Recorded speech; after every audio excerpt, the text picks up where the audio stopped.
सोचिए, एक ऐसी दुनिया जहां आपको अपना जीवन साथी सिर्फ 45 दिन के अंदर ढूंढना पड़ता है, वरना आपको एक जानवर बना दिया जाता है। ये है द लॉबस्टर, एक डार्क और यूनिक फिल्म जो प्यार और रिश्ते की एक अलग ही तस्वीर पेश करती है। आज हम इस फैसिनेटिंग स्टोरी का सफ़र शुरू करते हैं, जहां डेविड अपनी ज़िंदगी और अपनी पहचान के लिए लड़ रहा है। फिल्म की शुरुआत में हम डेविड को देखते हैं, जो अब अकेला हो चुका है क्योंकि उसकी वाइफ ने उसे छोड़ दिया है, जिस वजह से वो अब सिंगल हो गया है। और सोसाइटी के रूल्स के हिसाब से सिंगल लोगों को 45 दिन के अंदर अपना पार्टनर ढूंढना होता है। अगर कोई व्यक्ति 45 दिन में अपना पार्टनर नहीं ढूंढ पाता तो उसे एक एनिमल में कन्वर्ट कर दिया जाता है। वाइफ के जाने के बाद डेविड को होटल में भेजा जाता है ताकि वो एक नया पार्टनर ढूंढे और अपनी सिंगल स्टेटस को चेंज कर सके।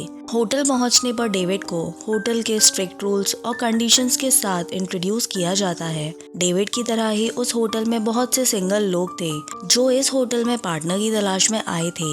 यहाँ इन लोगों को अपने लिए ऐसा पार्टनर ढूंढना है जिसमें सेम सिमिलैरिटीज हों। कुछ देर बाद हम डेविड के साथ एक डॉग को देखते हैं, जो और कोई नहीं बल्कि उसका भाई होता है, जिसको पार्टनर ना मिलने से डॉग बना दिया गया था। अगले दिन सुबह डेविड से मिलने उसके रूम होटल में मैनेजर आती है और वो डेविड से पूछती है कि अगर वो अपना पार्टनर नहीं ढूंढ पाया तो वो कौन सा जानवर बनना पसंद करेगा।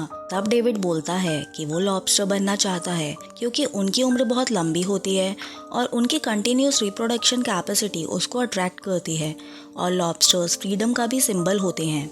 अब होटल मैनेजर डेविड को कुछ रूल्स के बारे में भी बताती है कि वो सेम जेंडर को पार्टनर नहीं बना सकते, कोई भी ऐसी एक्टिविटी में हिस्सा नहीं लेंगे जहां कपल इन्वॉल्व्ड हों, और कुछ स्पेसिफिक कपड़े ही पहनने को दिए जाएंगे। साथ ही वो ये भी बताती है कि सोसाइटी के स्ट्रिक्ट रूल्स के तहत पर्सनल प्राइवेसी भी काफी रेस्ट्रिक्टेड है। इस फिल्म में ये भी दिखाया गया है कि लोगों को सेल्फ प्लेजर जैसे पर्सनल एक्टिविटीज भी नहीं करने दिए जाते। डेविड को सिर्फ होटल के स्टाफ मेंबर्स जैसे वेट्रेस के साथ ही इंटीमेट रिलेशंस मेंटेन करने की इजाजत होती है। इसका मतलब कि वो स्टाफ मेंबर्स के साथ भी लिमिटेड और कंट्रोल्ड इंटरैक्शंस ही कर सकता है।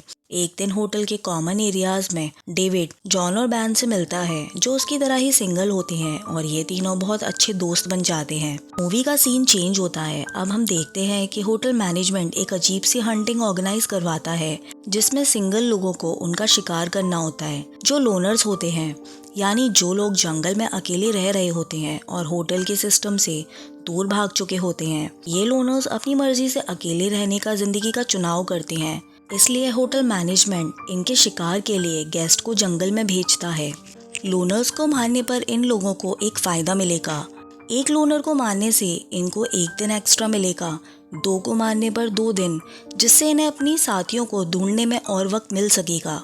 अब अगले दिन डेविड भी हंटिंग के लिए जाता है और रास्ते में सफर के दौरान डेविड को स्टेला नाम की लड़की मिलती है, जिसके 45 दिन पूरे होने वाले थे। वो डेविड को अपने पार्टनर बनने के लिए बोलती है, पर डेविड मना कर देता है क्योंकि उसके और स्टेला के बीच कोई भी सिमिलैरिटीज नहीं होती। स्टेला उसको ये भी बोलती है कि लास्ट डे तक अगर उसको कोई पार्टनर नहीं मिला तो वो सुसाइड कर लेगी। एक दिन डेविड जॉन और बैन के साथ बैठा होता है और इन तीनों को अभी तक कोई भी पार्टनर नहीं मिलता, जिससे ये लोग बहुत निराश थे। जॉन इन दोनों को अपनी माँ के बारे में भी बताता है, जो पार्टनर ना मिलने की वजह से एक भेड़िया बन गई थी। दिन बीतते जा रहे थे, पर इन सबको अभी तक कोई पार्टनर सेम सिमिलैरिटी का नहीं मिला। आगे हम मूवी में जॉन को एक लड़की के साथ स्विमिंग करते हुए देखते हैं। इस लड़की की नाक से खून बहता है और जॉन को ये बात पता थी। इस वजह से वो खुद को चोट पहुंचाकर उस लड़की को बोलता है कि हम दोनों की नाक से खून आता है, जिससे हमारी सिमिलैरिटीज सेम हैं। ये देख वो लड़की बहुत खुश हो जाती है और होटल के लोग उनको ऑफिशियली पार्टनर बनाकर रूम में भेज देते हैं। वहीं दूसरी तरफ हम स्टेला को देखते हैं, जिसने अपने रूम की खिड़की से कूदकर अपनी जान दे दी थी क्योंकि उसको वक्त रहते हुए पार्टनर नहीं मिल पाया था। एक दिन जॉन की मुलाकात एंजेलिकी से होती है। एंजेलिकी भी होटल में अपने लिए पार्टनर ढूंढने आई होती है। वो काफ़ी रिजर्व रहती है, अपनी फीलिंग्स कभी किसी को भी नहीं दिखाती। उसकी पर्सनालिटी कुछ ठंडी सी लगती है, जैसे उसे किसी भी चीज़ से कोई फ़र्क नहीं पड़ता। डेविड उससे इसलिए भी नज़दीकियाँ बढ़ाता है क्योंकि वो जानता है कि एंजेलिकी एक हार्टलेस वुमेन है, और हार्टलेस बनना डेविड के लिए कोई बड़ी बात नहीं थी।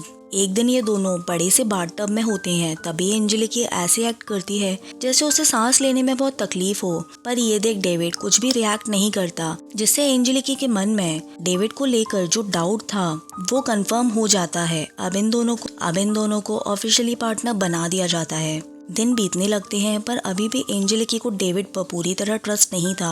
वो अभी भी डेविड को आजमाना चाहती थी। अब वो डेविड के भाई जो एक डॉग था उसे बहुत बुरी तरह से मार डालती है। ये देख डेविड कोई रिएक्शन नहीं देता, पर वो बाथरूम में जाकर बहुत रोता है और उसे रोते हुए एंजेलिका देख लेती है।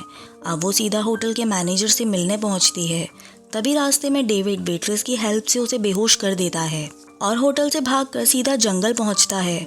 वहां उसकी मुलाकात लोनर ग्रुप की लीडर ली से होती है। ली डेविड को लोनर्स ग्रुप ज्वाइन करने के पहले सारे नियम बताती है जो उस होटल से बिल्कुल उल्टे थे। इस ग्रुप के मेंबर्स एक दूसरे से प्यार नहीं कर सकते थे और इस ग्रुप के मेंबर्स सबसे पहले खुद को सेव करेंगे, ना कि किसी और को। डेविड सारी शर्तें मान लेता है और ग्रुप में शामिल हो जाता है। कुछ देर बाद हम उसी ग्रुप में उस वेट्रेस को देखते हैं जिसने एंजेलिका को बेहोश कर डेविड को बचाया था। हमें पता चलता है कि वो वेट्रेस की लाइफ बहुत उथल पुथल चल रही होती है। उसका हस्बैंड से उसकी बिल्कुल नहीं बन रही थी। वो जानती थी कि सिंगल होने के बाद उसको इसी होटल में आना होगा और वो बिल्कुल भी नहीं चाहती थी इस होटल में रहना, इसलिए उसने लोनर्स ग्रुप को ज्वाइन करा हुआ था। वो होटल के अंदर की सारी खबर और जरूरी सामान ली को देती थी। एक दिन डेविड की मुलाकात रेचल से होती है और तब डेविड को पता चलता है कि वो भी डेविड की तरह शॉर्ट साइटेड है। इसका मतलब रेचल को भी दूर का कम दिखता था। लोनर्स ग्रुप के लोग जंगल से सिटी में जाने के लिए कपल बनकर जाते थे, जिससे सिटी से वो अपनी ज़रूरत का सामान ले सके।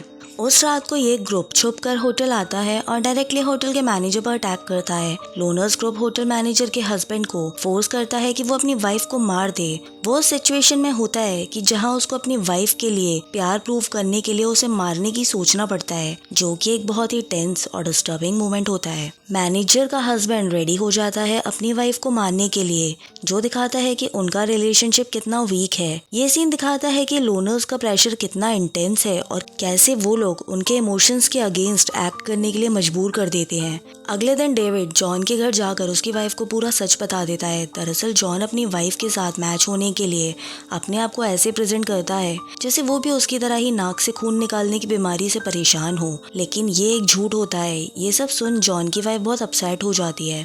अब डेविड वापस जंगल लौट आता है और वो देखता है कि होटल की वेट्रेस पूरी तरह अब ग्रुप में शामिल हो गई थी। अब हम देखते हैं कि धीरे धीरे डेविड और रेचल का बॉन्ड काफी अच्छा होता जा रहा था। दोनों एक दूसरे को पसंद कर रहे थे और ली उनके बीच का बॉन्ड ना देख पाए, इसलिए वो इशारों में बात करते थे। एक दिन ली को इन दोनों के बारे में सब पता चल जाता है और वो रेचल को हॉस्पिटल लेकर जाती है उसकी आंखों के ऑपरेशन के लिए, पर ली उसकी आंखें ठीक नहीं करवाती बल्कि उसको अंधा करवा देती है। अब रेचल को ली की असलियत के बारे में पता चल जाता है कि ये सब उसने जानबूझकर किया है और वो ली पर अटैक करती है, पर गलती से वो उस होटल की वेट्रेस को मार डालती है। डेविड रेचल की हालत देख बहुत दुखी होता है क्योंकि उन दोनों में प्यार और एक अच्छा कनेक्शन था, पर अब सिमिलैरिटी सेम नहीं थी। ये सबसे डेविड को बहुत गुस्सा आता है और अगले ही दिन वो ली को जान से मार डालता है। एंड में डेविड और रेचल सोसाइटी के रूल से बचने के लिए साथ में भाग जाते हैं और वो दोनों एक रेस्टोरेंट पहुंचते हैं। डेविड रेचल के साथ मैच करने के लिए अपने आप को अंधा करने की सोचता है। वो रेस्टोरेंट के बाथरूम में जाकर एक चाकू से अपनी आंख को डैमेज करने की तैयारी कर रहा है। मूवी का फाइनल सीन बाथरूम में ही कट हो जाता है, यानी ये नहीं दिखाया जाता कि डेविड अपनी आंखों को ब्लाइंड करता है या नहीं। एंडिंग इसलिए अनक्लियर है ताकि व्यूअर्स डिसाइड कर सके कि डेविड का डिसीजन प्यार के लिए है या डेस्परेशन के लिए। ये दिखाता है कि प्यार में एक एक्सट्रीम सेक्रीफाइस भी हो सकता है और सोसाइटी के रूल्स को चैलेंज करने के लिए लोग कितना दूर तक जा सकते हैं।